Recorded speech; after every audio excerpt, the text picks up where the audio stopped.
In today's video, I'm going to teach you how to export all contacts from your audience and download them as a CSV file. We'll be moving through a short workflow inside the platform, and the process is very straightforward once you know where each option is located. The goal here is to generate an export of your full audience, wait for the system to prepare the file, and then download the finished package to your computer.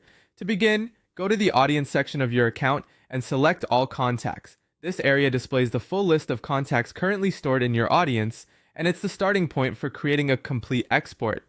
Before moving on, it's a good idea to quickly confirm that you're in the correct audience view so you export the right contact list.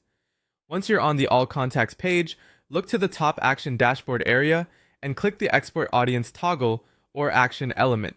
This tells the platform that you want to create a downloadable file containing your contact data. Depending on the size of your audience, this may take a little time, so don't worry if the file is not immediately available. After clicking the export option, wait briefly while the system completes its automated packaging process. In the background, the platform is compiling your contact information and preparing it into an exportable format. If your audience is especially large, this step may take a bit longer, so just give it a moment and allow the processing cycle to finish completely. When the export has been prepared, go to your completed export history area or log display and select Export as CSV.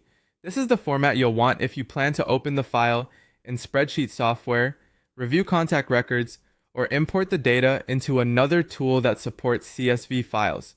Make sure you choose the completed export entry rather than one that is still processing. Finally, download the compressed zip folder to your computer. The platform packages the export into a zip archive to make the download more efficient and organized. Once it finishes downloading to your workstation, you can open the zip file and access the CSV inside. That's it! You've successfully exported your audience contacts and saved the file locally. If you're doing this for backup or reporting purposes, it's a smart idea to store the downloaded file in a clearly labeled folder so it's easy to find later.